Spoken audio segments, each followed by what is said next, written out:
Israel is preparing for a possible ground offensive in Gaza. The two sides are trading rocket fire as the war intensifies. At least 2,500 people have died in the conflict. 27 Americans have died.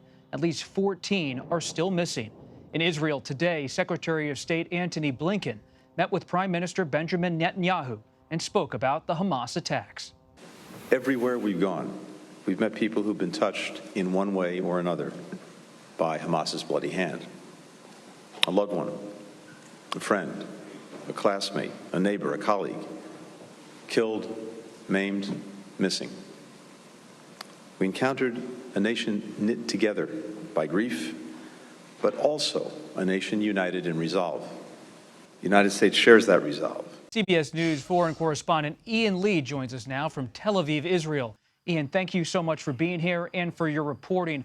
What are the Israelis doing to prepare for a possible ground offensive? Well, Robert, the first thing that Israel is doing is calling up 360,000 reservists. These are people, everyday Israelis, who are being called back to military duty.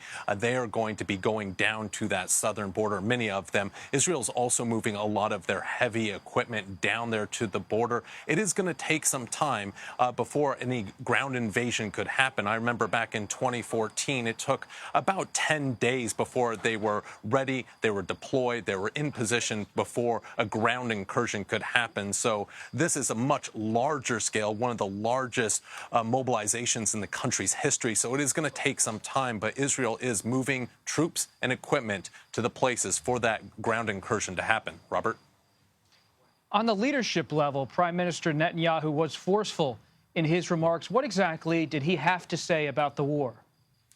Well, he has come out strong, and the prime minister needs to. This is the biggest intelligence failure, really, many people are saying, in the country's history. And so he has been saying that he is going to hit Hamas harder than Hamas hit Israel. And that's why we're seeing right now a lot of these airstrikes right now in Gaza. More than 1,300 people have been killed.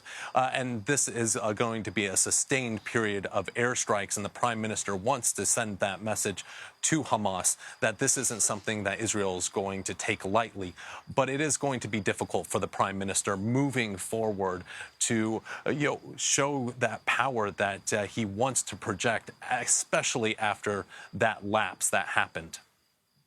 Beyond the prime minister, what's your latest read on how the Israeli government, broadly speaking, is responding to this war and the unity government? Yeah, Robert, what's interesting about this unity government is it is bringing in members of the opposition, most notably Benny Gantz. Now, this is a former head of the Israeli military. He was in charge of the Israeli military the last time they went into Gaza in 2014. This is someone who knows especially what to do on the ground. There are a number of generals that have been brought into this war cabinet. And this is a projection of strength, a projection of confidence to the Israeli public, a public that is really shocked and stunned about what happened last weekend. And that's one thing they want to project, but also it is a competence thing. You do have these generals who know how to fight. They've been fighting before. And so they do want to have them in that war cabinet. The one thing, though, is noticeable is that not all the members of the opposition are taking part of this. Yair Lapid, another main figure in the opposition, says doesn't want any part of it, at least for the moment. He wants Prime Minister Netanyahu to resign. Robert? Ian Lee, thank you.